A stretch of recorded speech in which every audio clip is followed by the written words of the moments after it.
Salut tout le monde, c'est Simon, je vous retrouve pour une nouvelle vidéo. Ce coup-ci, on va s'attaquer à la Ligue Europa pour jeudi.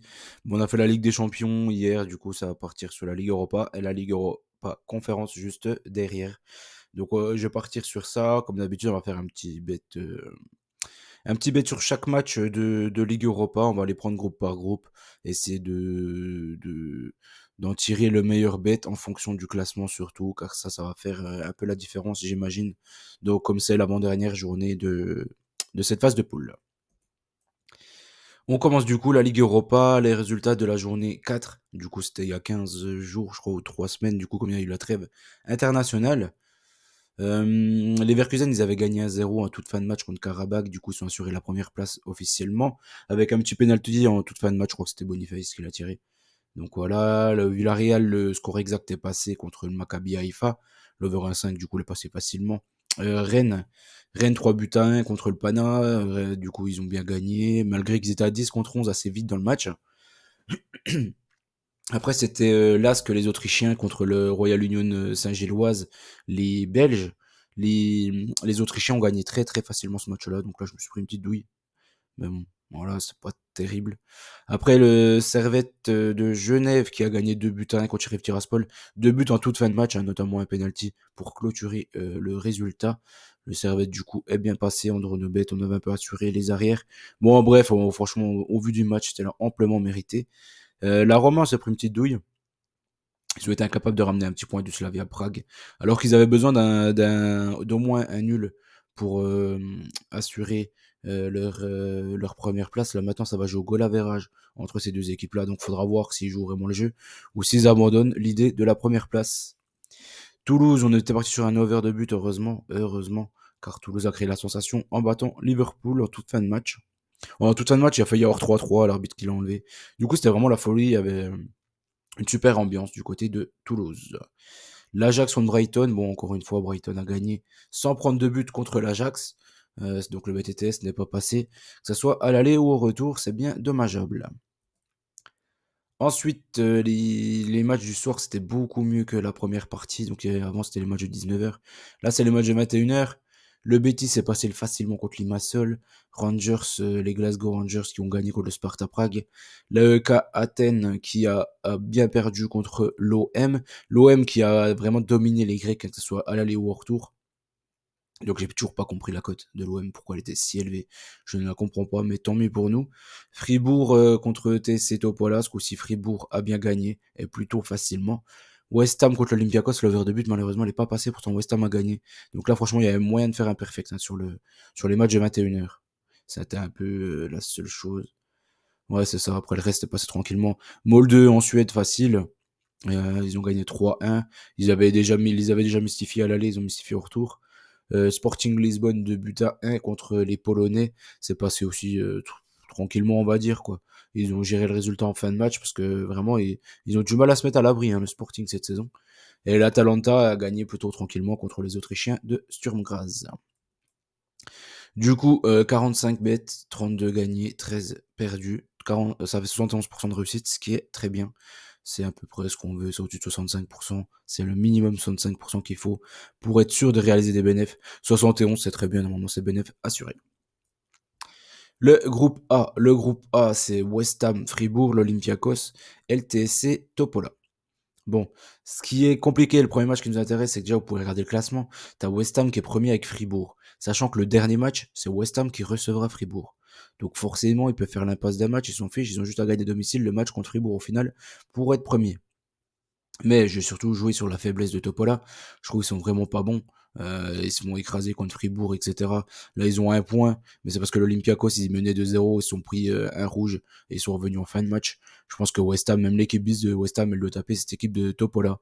Donc je pars quand même sur West Ham, je vais leur faire confiance, mais je les mettrai pas dans un bet safe, on va dire.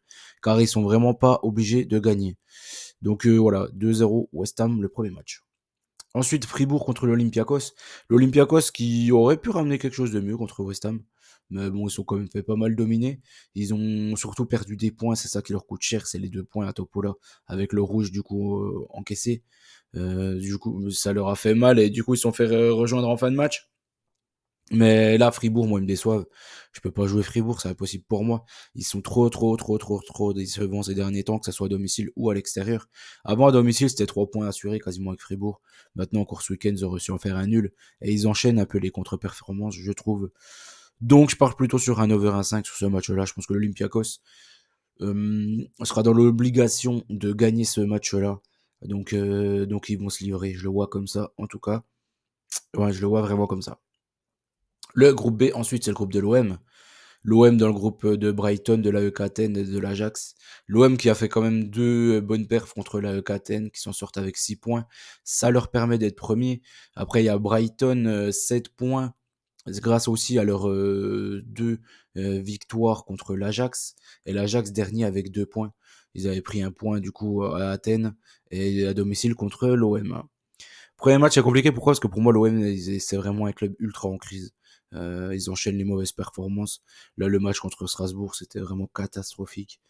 C'est chaud, je sais pas ce qui va se passer. C'est un peu comme Lyon, quoi, au final. Hein. On se retrouve exactement dans la même configuration que Lyon. Le match Marseille-Lyon, il va falloir vraiment son petit pesant d'or début du mois prochain. Je sais pas qui va s'en sortir, mais en tout cas, celui qui va perdre, il va être très mal. Pour ce match-là, l'OM, moi, ils arrivent plus à marquer un but, donc je sais pas. T'as l'Ajax, ils ont un regain de confiance. Donc j'ai pas voulu prendre le BTTS quand même si pour moi, il me semble encore une fois une évidence ici. Je pars sur l'Ajax marque au moins un but. Parce que l'OM, franchement, j'y arrive pas trop là. J'arrive pas à les cerner. Même s'ils ont fait des bons petits matchs contre l'AEK Athènes, même s'ils gagnent ou quoi que ce soit contre l'Ajax, dans tous les cas, je pense qu'ils vont encaisser un minimum un but. Et si l'Ajax gagne 1-0 ou 2-0 ce match-là, ça ne me surprendrait pas plus que ça en fait. L'OM, ils sont vraiment trop en crise. Et donc, je peux pas leur faire confiance, mais vraiment pas, je peux pas leur faire confiance. C'est vraiment à contre-cœur, mais je peux pas partir sur eux, sur ce match-là. Ensuite, l'AEK Athènes contre Brighton. Brighton qui a encore perdu des joueurs contre Nottingham. Je crois qu'il y a Ansu Fati, il y a le deuxième. Lamptey, je crois. Je crois que c'était Lamptey le deuxième qui avait sorti aussi sur blessure. Ça commence par faire beaucoup, mais la Athènes, ils m'ont montré contre l'OM qu'ils étaient vraiment nuls. Hein. Ils sont vraiment trop faibles. Donc je vois pas Brighton perdre en Grèce. Je suis parti sur un Brighton ou nul, une petite victoire de Brighton, 2-0. Peut-être, voilà, je vais préférer couvrir parce que Brighton, ils ont beaucoup de blessés. Mais la Athènes, ils m'ont montré que c'était vraiment une équipe faible. Hein. Très faible. Le groupe C, ensuite, le groupe C avec le Glasgow Rangers, le Betis Séville surtout, le Betis Séville qui a encore gagné hier soir, une petite victoire, Las Palmas qui ont eu pas mal d'occasions, surtout en fin de match. Mais à la toute fin, il y a le Betis Séville, ils ont loupé un 4 contre 1, c'est assez fou, une passe toute bidon en profondeur. Malheureusement, j'attendais l'over 1,5, il est pas tombé sur ce match-là. Le Sparta Prague, du coup, troisième, et l'Aris Limassol, quatrième. Premier match, ça sera les Rangers qui recevront l'Aris Limassol. Les Rangers qui ont 7 points. T'as le Sparta Prague qui est juste derrière quand même. Donc ils peuvent pas trop se permettre de perdre des points, j'imagine, à domicile contre Limassol. Les Chypriotes, ils sont quand même très limités. Donc ils sont surtout performants à domicile, là ils sont à l'extérieur, du coup en Écosse ça va être compliqué. Surtout que en ce moment les Écossais ils reviennent plutôt bien, même s'ils ont fait un petit nul à Aberdeen ce week-end. Donc ils reviennent plutôt bien, là je vais leur faire confiance quand même sur ce match-là. J'ai mis à 2-0 pour les Glasgow Rangers. Le Sparta Prague ensuite contre le Betis Séville. Là, c'est chaud, c'est chaud. Le Sparta Prague, je les trouve pas si mauvais que ça, quand même. Le Betis Séville fait pas mal tourner, surtout à l'extérieur. Le Betis Séville, me semble que le dernier match, ils vont recevoir les Rangers à la maison. Donc là, c'est pareil, même si, quoi, peu importe le résultat là, ça va jouer la dernière journée, quoi. Sauf qu'ils pourront se permettre un nul. Mais si là, ils font un nul du côté du Sparta Prague, ils restent avec 10 points, les Rangers auront 10 points, donc ils seront ex aequo, donc ça sera pareil, quoi. Et ça va se jouer à la dernière journée à domicile. Donc je les vois vraiment faire le strict minimum, le Betis, sur ce match-là. Je pense que le Sparta Prague sera bien plus motivé sur cette rencontre-là, donc je pars sur un Sparta ou nul, et un score final de 1 but partout.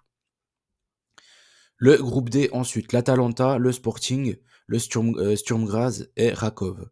Rakov dernier, hein, les Polonais avec un petit point. Sturm Graz 4 points. Sporting 7 points, l'Atalanta 10 points. Donc l'Atalanta, ils avaient fait gagner hein, le premier match du côté de Lisbonne. Le match retour, un petit nul, et ça leur garantira la première place. Donc je pense qu'ils vont faire le strict minimum sur ce match-là. 0-0 ou 1, je ne sais pas. Je suis parti sur un 1-1 et j'ai pris l'Atalanta ou nul. Ensuite, Sturm Graz du coup contre Rakov, les Polonais contre les Autrichiens. Euh, Moi, je trouve que les Polonais sont quand même moins bons que les Autrichiens sur cette phase de poule. Sturm Graz à domicile, ils ont embêté le Sporting, ils ont embêté l'Atalanta. Donc je les vois embêter aussi cette équipe polonaise.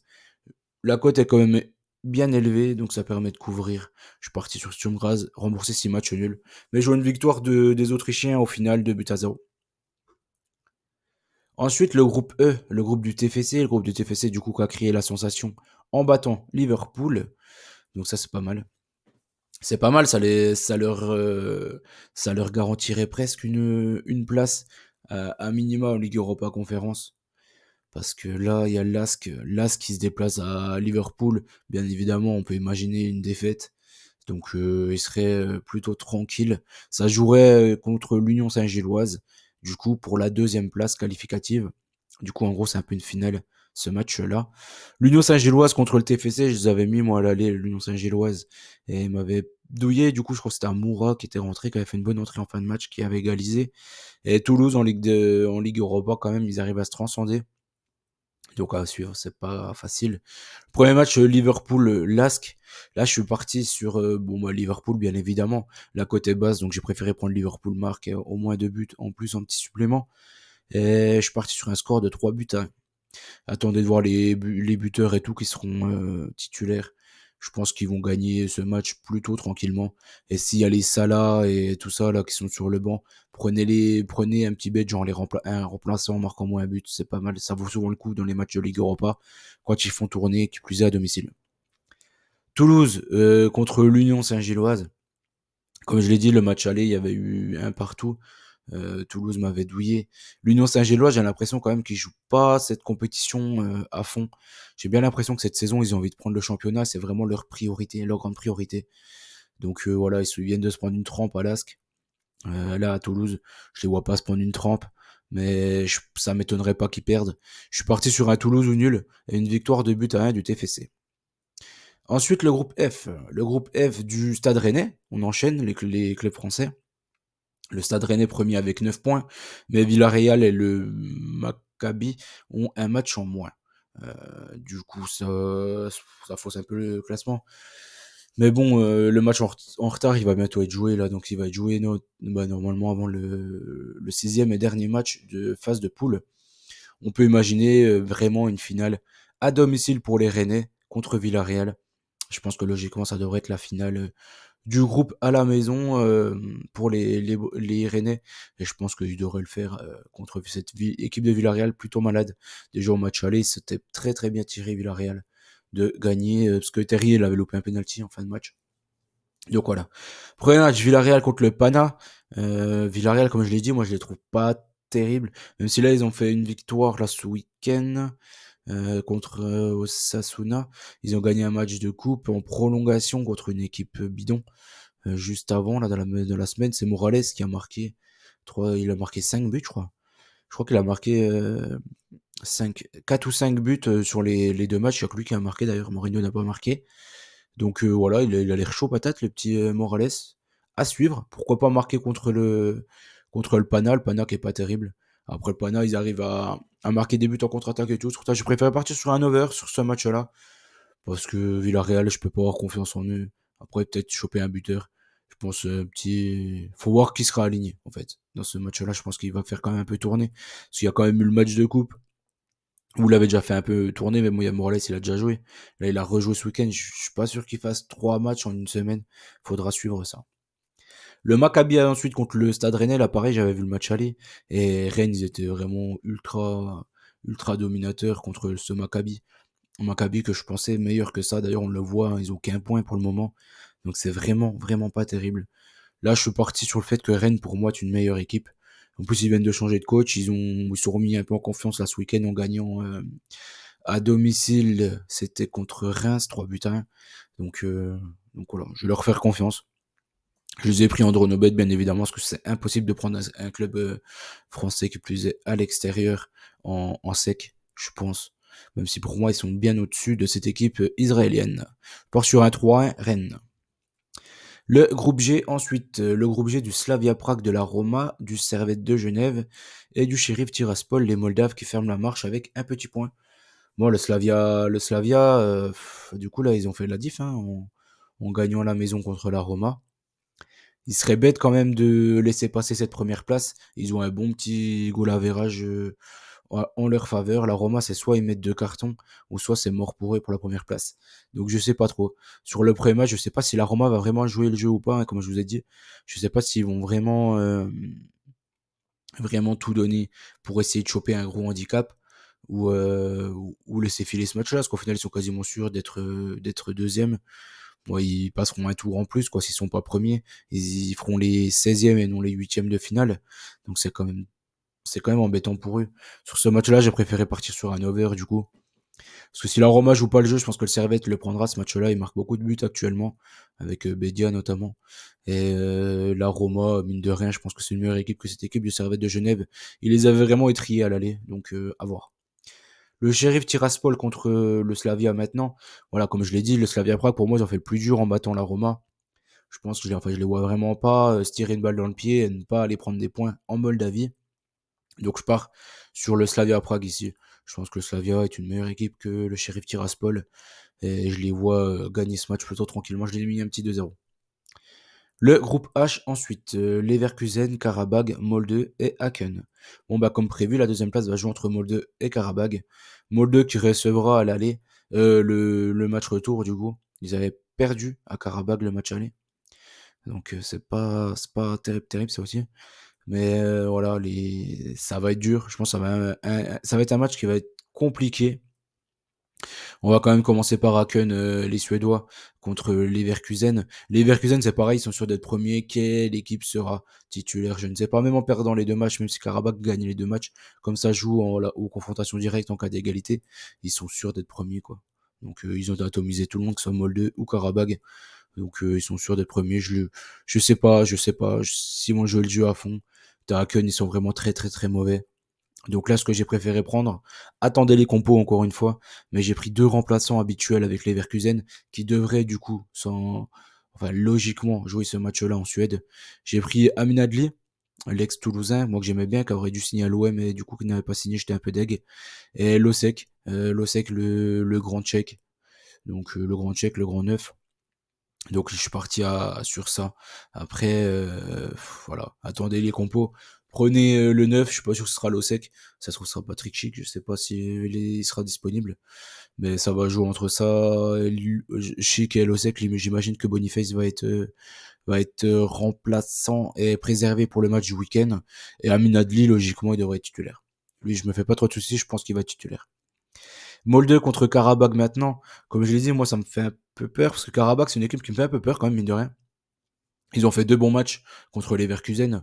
Et Molde, ils concèdent beaucoup d'occasions. Là, ils sont quand même à domicile, Molde, donc je sais pas trop.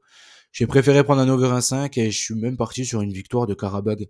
C'est ceux qui m'ont fait la meilleure impression pour le moment, en deuxième dans ce groupe-là. Donc je pense qu'ils peuvent faire la différence sur ce match-là à Molde. Après, on termine par mes petits bêtes, du coup. Je vous ai tout séparé ça en deux. Ce que j'ai fait, c'est que je vous ai mis les matchs de 19h et les matchs de 21h en séparé. Ça vous fait un petit bet pour 19h et un petit bet pour 21h. Et aussi, ce que j'ai fait, c'est que j'ai mis les 2 premiers que j'ai mis, c'est mes deux plus grosses conférences de 19h. Donc là, ce sera Brighton nul, RN en remboursé 6 matchs nuls. Et Sturm Graz juste derrière, en fait, si vous voulez. Le troisième, c'est vraiment si vous avez besoin des codes supérieurs à 2. Si une cote à 1,60, 1,70, ça vous suffit, jouez avec les 2 premiers. Le troisième, c'est vraiment, voilà, c'est la pièce rapportée pour passer la cote au-dessus de 2. Mais que ça soit pour tout, hein, que c'est pour la Ligue Europa, la Ligue Europa Conférence, j'ai fait exactement la même chose. Donc que ce soit pour 19h ou 21h. Là, pareil, pour 21h, je suis parti sur les Rangers gagnent. Le Slavia, j'ai assuré. Je les ai pris en draw no bet au lieu de les mettre en sec. Bon, logiquement, je les vois gagner quand même. Après, si vous voulez les prendre en sec, prenez-les. Et j'ai mis l'Ajax juste derrière aussi, pareil, un peu en retrait. C'est le troisième larron, quoi, si vous voulez. Donc voilà, on a fait le tour de cette Ligue Europa. J'espère que la vidéo vous a plu. N'oubliez pas qu'on gagne, on perd ensemble. Et voilà, n'oubliez pas les petits likes aussi, hein, je vous fais confiance. Et rejoignez-nous sur Telegram si vous en avez envie. On est de plus en plus nombreux, c'est plutôt cool. Allez, ciao, ciao tout le monde et bonne chance à tous.